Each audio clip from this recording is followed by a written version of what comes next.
Welcome to the Put on Waivers Media Group, home of the Put on Raiders podcast and the Student Body Right podcast. This is your place for the best breakdowns and the best insight for those who fight on and bleed silver and black. Now, here are your hosts, Dwayne Douglas and Ryan Holmes.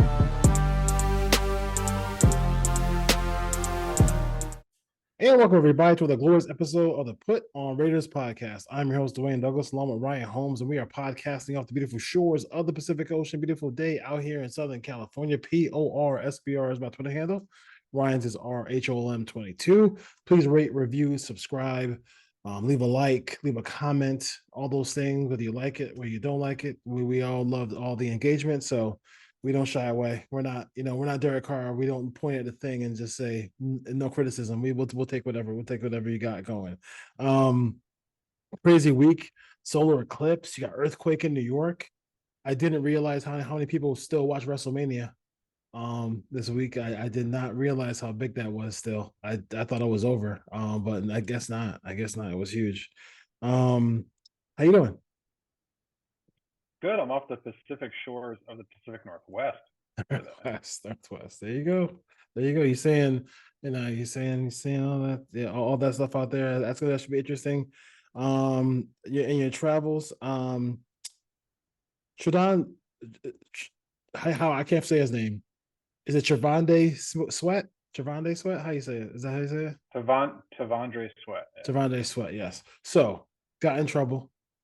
I guess allegedly, don't come sue me. I guess somebody texted me the other day and was like, he couldn't hold out for like 3 or 2 more weeks. But I guess not. How much do you feel like that, especially so close? Like, obviously the judgment, right? The judgment of like, you're so close to the draft.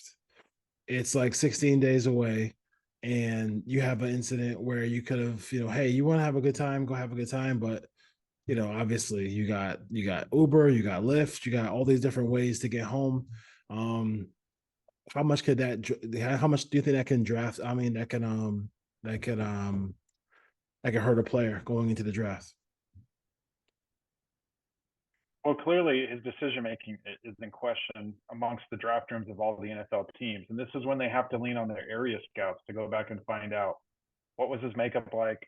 What was he like during his time in college? Was this something that's happened before?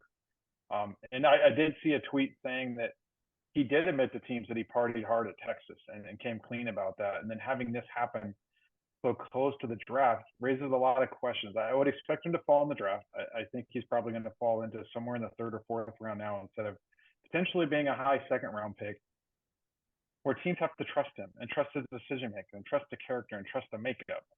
If he's making these kind of decisions, 2-3 weeks out from a life-changing moment, what's going to happen when he's in the league for a year or 2? And it sounds like you're going to have to put him in a locker room that has professionals around him that could help him grow up a little bit. He did admit, like I said, to a lot of partying at the University of Texas, which they're college kids. They're going to party. But yes. To go in front of the teams and come out and outright say it, means there was a lot going on at the University of Texas. He wasn't just going to parties and having beers and going back to his room. So that stuff that the media and the fans don't have access to, but all these teams probably knew that beforehand and knew what was going on with him off the field during his time on campus in Austin. So like I said, I'd expect him probably to fall somewhere in the 3rd or 4th round at this point. It's probably going to cost him a little bit of money, probably a round or 2 as far as value. So basically in those draft situations, it's almost like when the police come to your house or something like that, they're asking you questions they already know the answer to, and they want to see if you actually lie or if you tell the truth. So at the very least, he told the truth.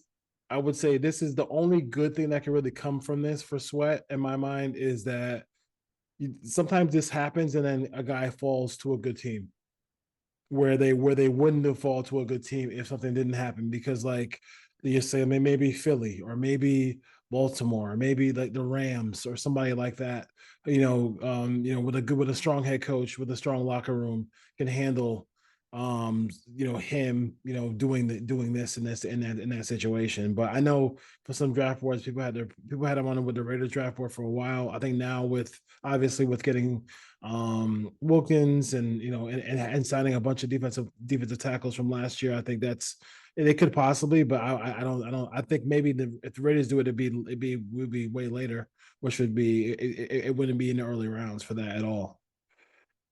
You just have to weigh the risk versus reward. At what point are you comfortable taking him? And if it doesn't work out, moving on from him. Teams probably don't want to invest a second round pick on a guy at this point that has those kind of concerns. But then at the same time, when you're sitting in these rooms, you have to understand how many people are on this planet that are that big, play that position, move that well, have those athletic traits. Exactly. You have to weigh all of that stuff. And the team that's the most comfortable taking him the highest is going to do it. There might be teams that won't have him on the draft board, depending on what kind of stuff happened on campus during his college career that we don't know about, but teams know about. So it wouldn't surprise me if someone took him in the third round. It wouldn't surprise me if he fell to the fifth round, because we don't know what the teams know. Yeah, no question about it. They have all the they have all the good goods on everybody, good goods and bad as far as that goes. We got Merrill Hoge. Real quick, had a real sharp criticism of Caleb Williams, called him Johnny Manziel. So we saw that, which is interesting. An interesting take on that one. And then he also said about Drake May that he's the kind of pick that you would take in the top 10 that'll get you fired. So I thought it was interesting about that. I wish I could just get Merrill into that GM seat, just like Mike Mayock, who used to make a lot of predictions and then say, "Hey, now go ahead and make that pick," instead of making these comments. What are you can react to Merrill if you want to, but like, what are you just Drake May himself? We'll do a mock draft a little bit closer to the draft, but what are your thoughts about Drake May as a prospect? I think first of all, it's easy be pessimistic on most prospects because you're going to be right more than you're wrong if you don't like certain guys, because it's rare. It's hard for these guys to get into the league and live up to the hype and be franchise type players. It is possible. That's where you find them. You find them in the draft, but you're going to miss just as much as you're going to hit on them. So to be the guy that goes out in the public and wants to shoot all the quarterbacks down, he's going to be right more than he's wrong. But there's going to be instances where he's wrong too. And if you want to get one, the only way to get one is to take a chance in the draft. As far as Drake May, he has unlimited upside. He's big, he's got a rocket arm, he can run, he can move. He's 21. He's not as old as these other guys. He hasn't played as much football as these other guys. But if you look at it, where is he going to be 3 years from now in the right system that can be coached up? He has the potential to be a franchise type quarterback. Is he ready to do that day one? Probably not. Most of these guys aren't. But that's where the coaches get involved. The system gets involved. What kind of support system does he have around him? And most often when quarterbacks fail, we quickly blame the quarterback, but a lot of the time it's the environment they're in. They're going to bad teams with no weapons, with no offensive line, with coaches that are on the hot seat or about to get fired. It's rare that they get put into situations where they can succeed right away. So some of these quarterbacks, if they were in different situations and different environments, might have had better careers and vice versa. So I just look at it like, if you want to be the guy that says everyone sucks and they're not any good, you're going to be right more than you're wrong. But that doesn't mean you're a good evaluator, because you have to give these kids chances. Albert Breer Albert Breer said something. I think he was talking to some of the folks in Seattle, and they're talking about Geno Smith, and they were like, and what they said was, he said something like, "I wonder how many guys," and then he said, Geno is not a superstar quarterback, but he's turned into be like a serviceable quarterback. He's better than what he was in New York. And he said, looking at these quarterbacks, I wonder how many Geno Smiths we left on the table because they weren't in good environments, they weren't in good situations, and they end up just being just nothing, because like they're there because yes, the quarterback gets the big money, he gets all the accolades, but he's probably the most dependent human being on the field. When you think about it, the offensive line, the receivers, the timing, everything, the running game, the pass protection, all that has to be right for him to be good. Yeah, and the game happens so fast. And when they get thrown into the fire right away and they can't slow the game down, and it takes longer for some guys than others. Like the development is not linear. Everyone doesn't do it at the same pace. Yep. Some guys it might take 2 or 3 years. Some guys can do it year one.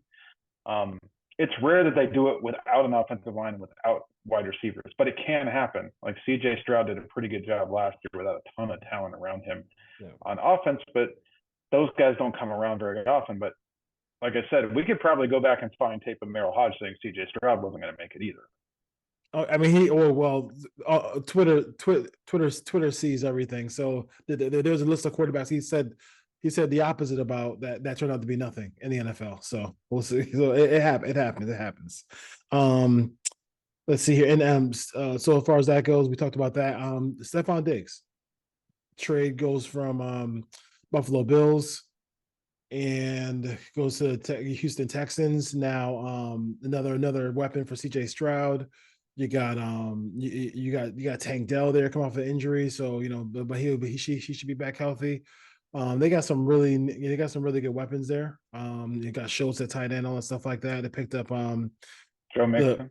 Joe Mixon from the Bengals. What are your thoughts about that? I think they are headed in the right direction. I think they're doing everything. They're just going after it really early in the development of CJ Stroud's career because it makes sense to do it right now because he's under a rookie contract.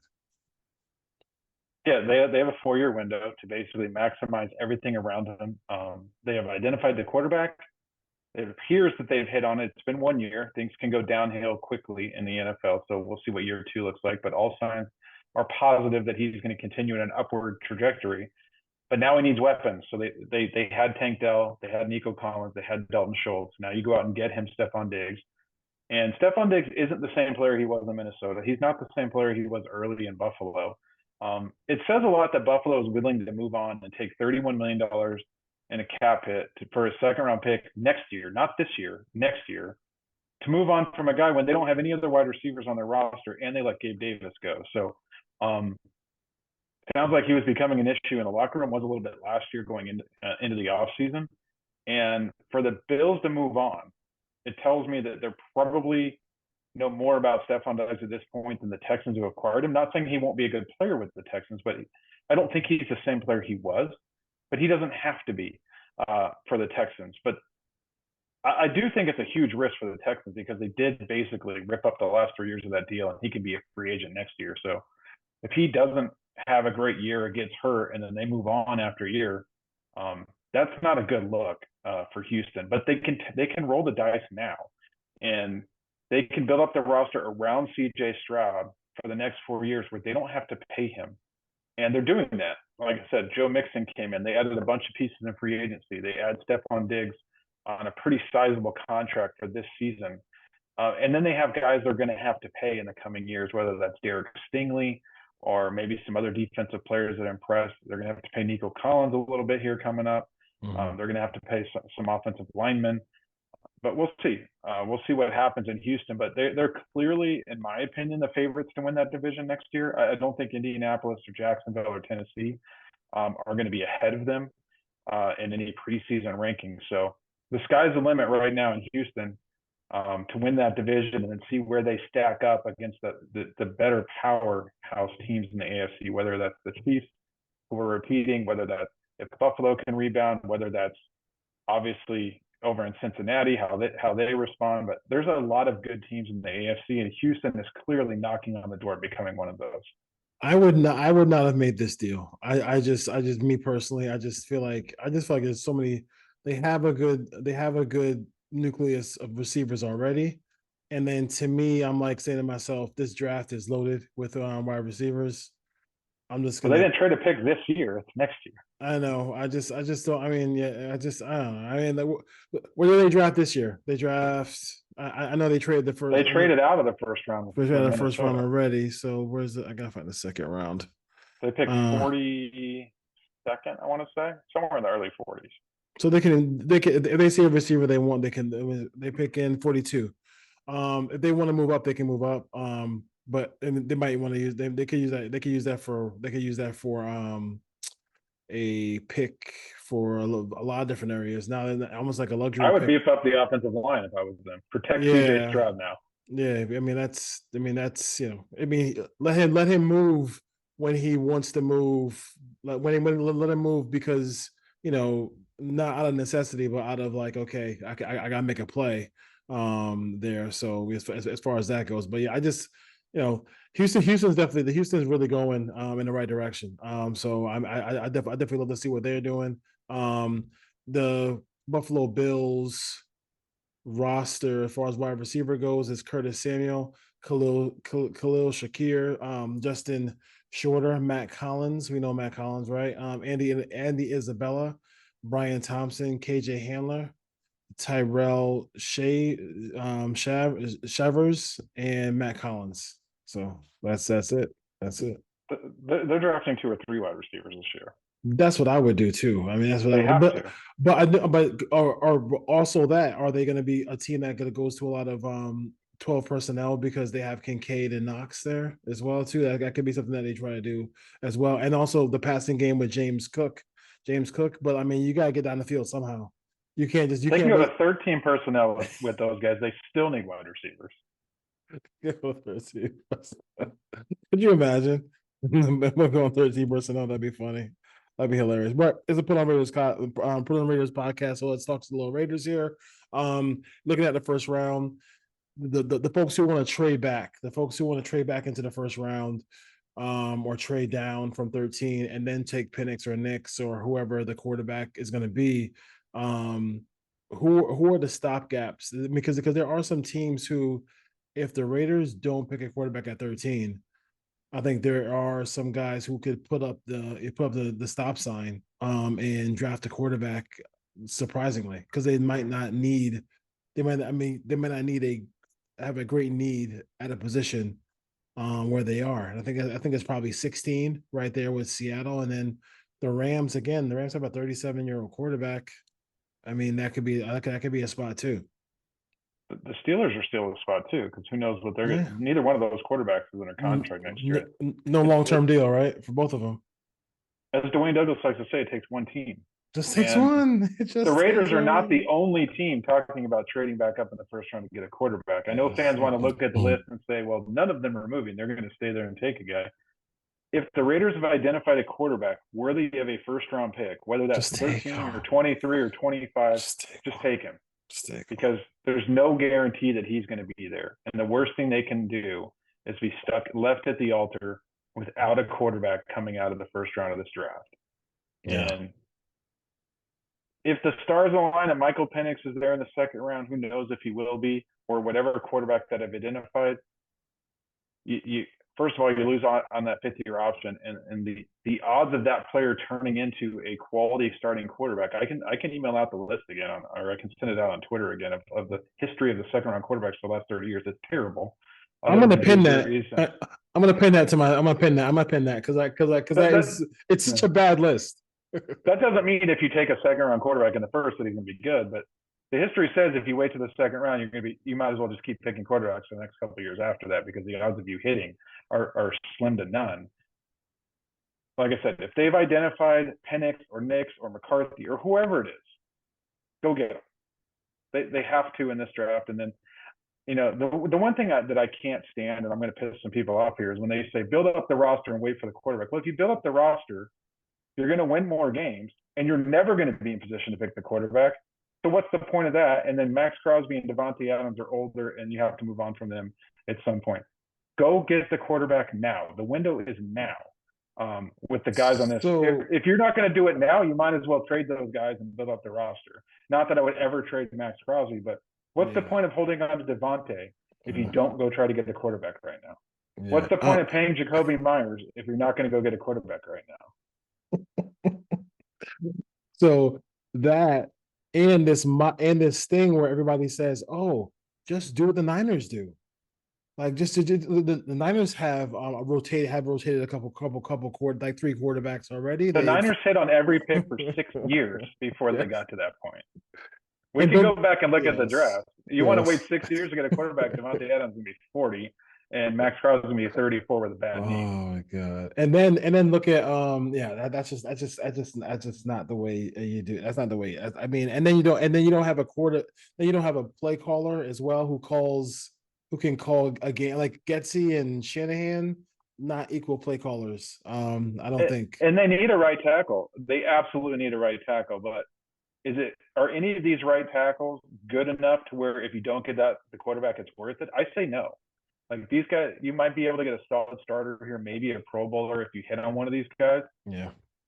I would much rather have the quarterback and an average right tackle than a solid right tackle and no quarterback. You can get a tackle in this draft later on. There's still free agents. There's going to be some guys get released post June 1. Like there's a way you can trade for one later. There's a way to get a right tackle that doesn't involve the first pick. Now, if the Raiders have intel and they know that Michael Penix is falling, or maybe it's not Penix, maybe it's a different quarterback, and they'll be able to get him in the second or a trade back up, and they want to roll the dice, that's their prerogative. They can do that.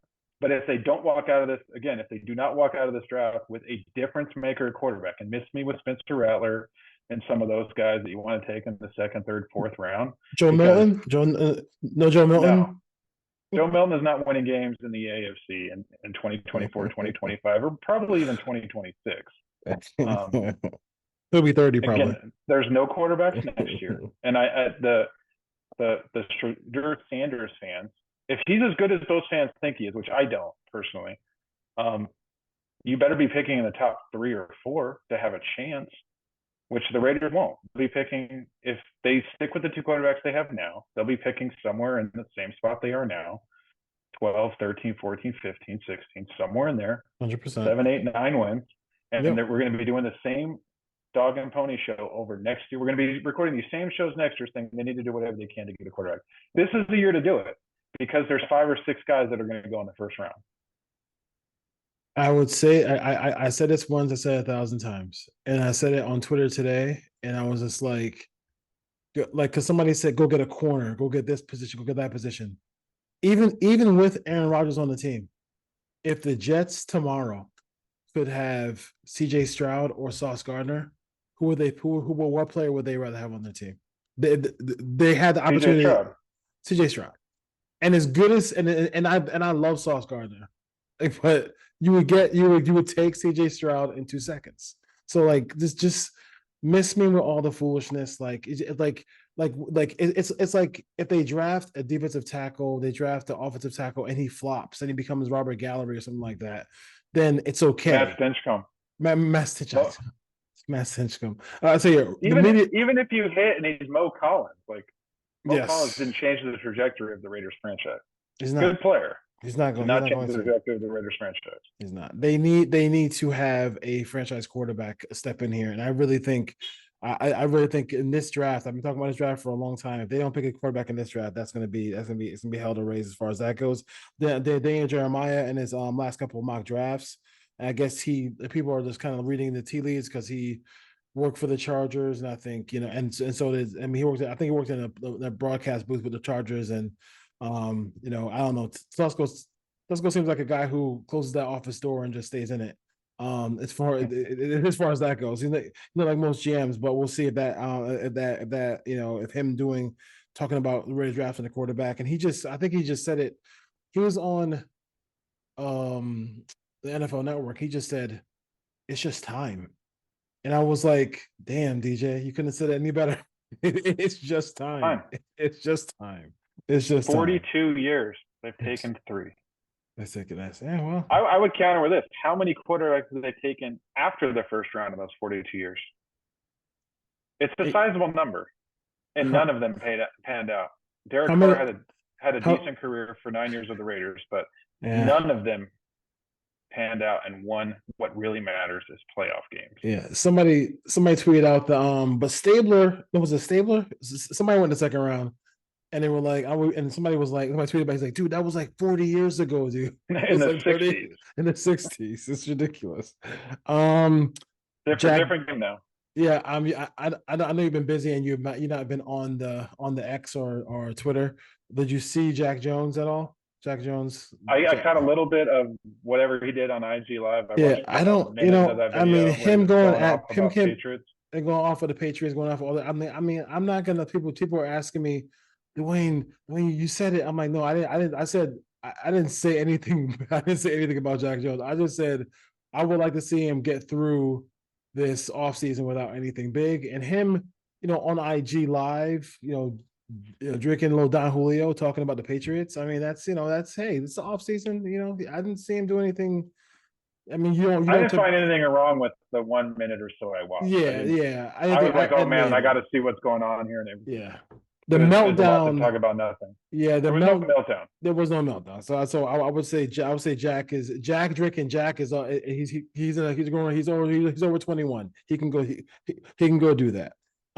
We talked about these quarterbacks who I think JJ, younger, Caleb Williams younger, Drake May younger, so you can see them as they get to be 23, 24, 25, 26 really That's how old improve. Aiden O'Connell is. And that's my segue. And say Aiden O'Connell. Now, Aiden O'Connell is going to be 26 years old.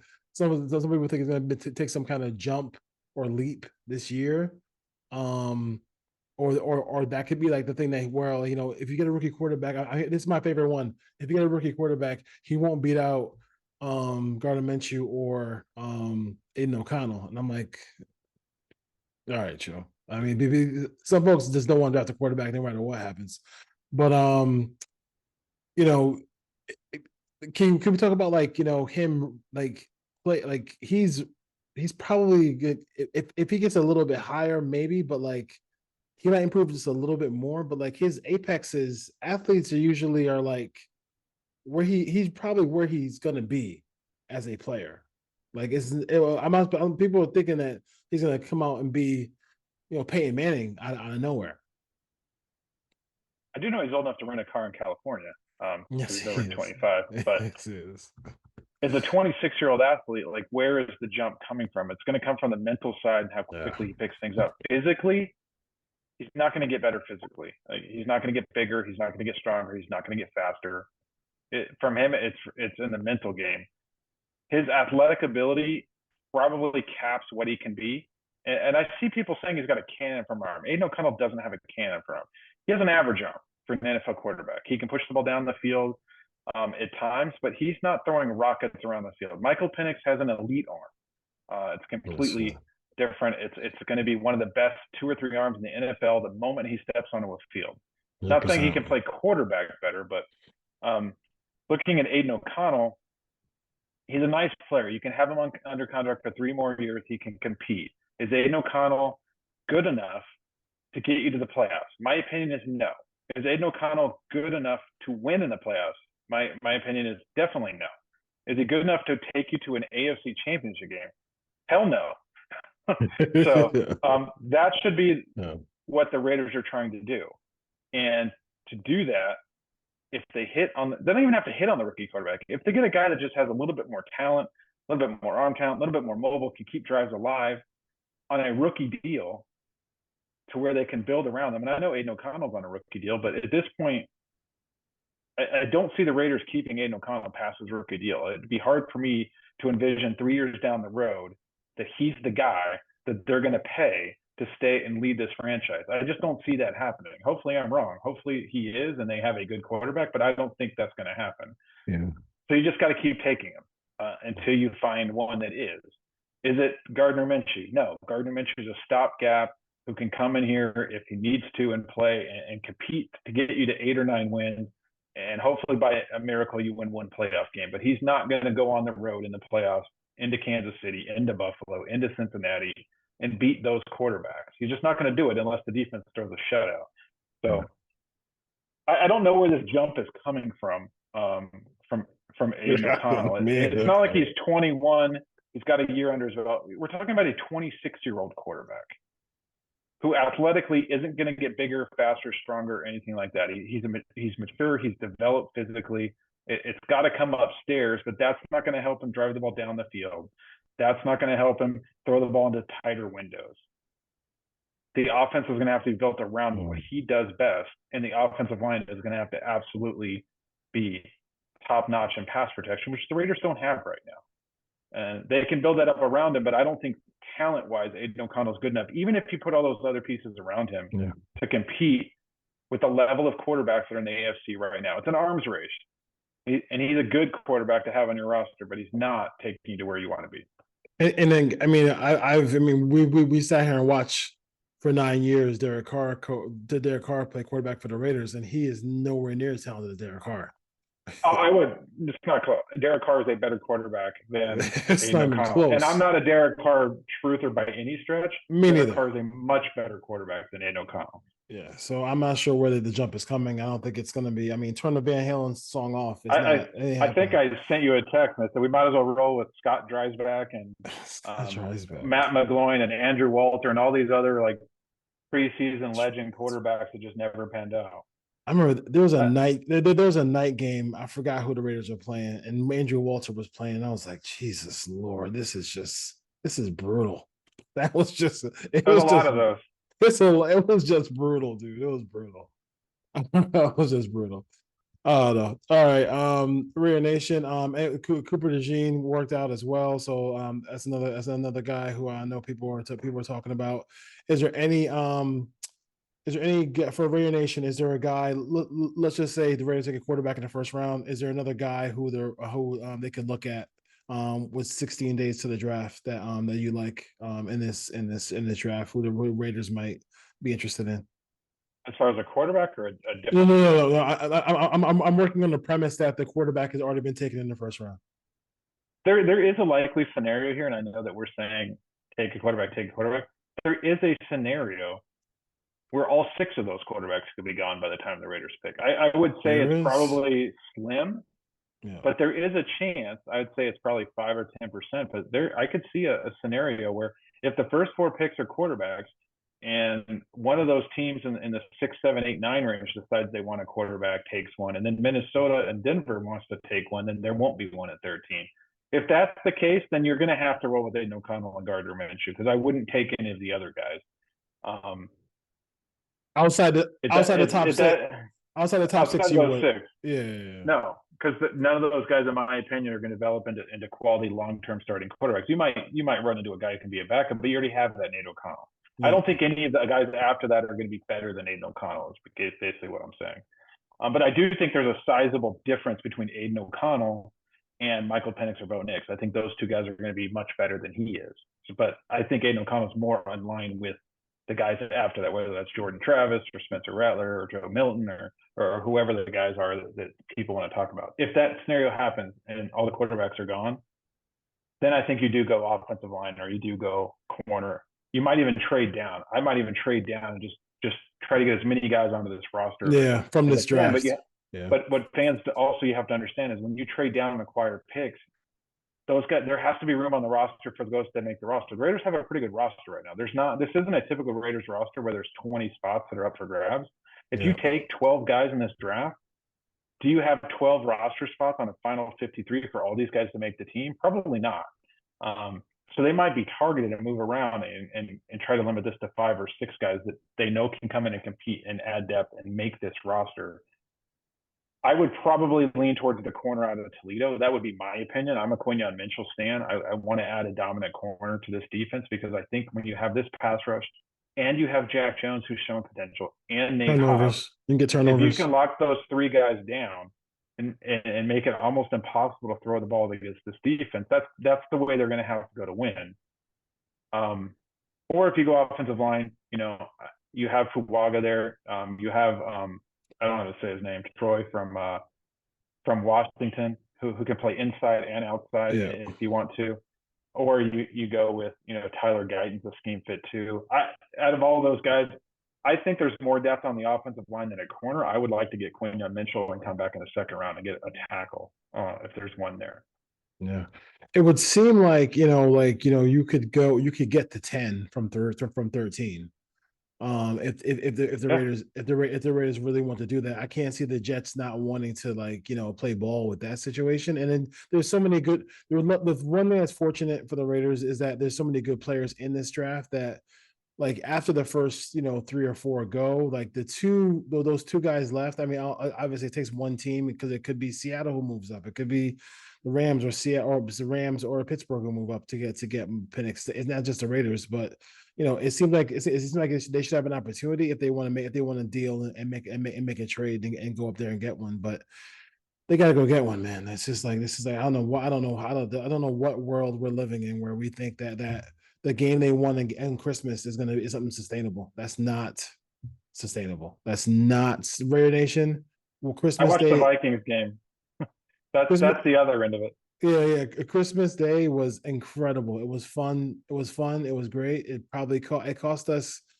That game did cost us a couple draft slots. If they lost that game, they would be seventh.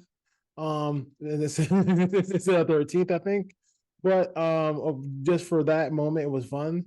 But like now, but you can't. That's not sustainable. That's not like that wasn't a 42-20 drubbing of the Chiefs. It was two defensive touchdowns in a short period of time. I do think on the previous question, I'm more comfortable taking Quinyon Mitchell and then hoping that Amarius Mims, Jordan Morgan, Roger Rosengard, one of those guys gets to the second pick than I am taking the tackle and hoping that I can get an elite corner in the second round, which I'm probably not going to be able to do. And there's a chance that all those tackles are gone too. Yeah. But there's a little bit more depth. I like Foster out of Missouri as well as a right tackle potential. So I like some of the second round tackles more than I like some of the second round corners. Makes sense. All right, Raider Nation. Anything else before you take yourself on another flight? No, just it's actually good this time of year because I'm not bogged down in all the Raiders drama on Twitter. I'm not on there 24/7. I don't see a lot of the stuff because I'm so busy with my day job. But I am counting down the days to the NFL draft so we can get past all this and look at who the Raiders decide to go, what Tom Telesco's plan is, because he had to have a plan at quarterback, and he sold Mark Davis on that plan during the interview. Yes, time to execute. We need to see what that plan was. The plan can't be, oh, we didn't get one, we'll try again next year. Because if that was the plan, then why did you hire Tom Telesco in the first place?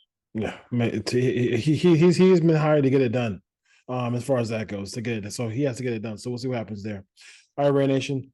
As always, we will talk to y'all next time. Go Raiders. Peace. Take care. Yep.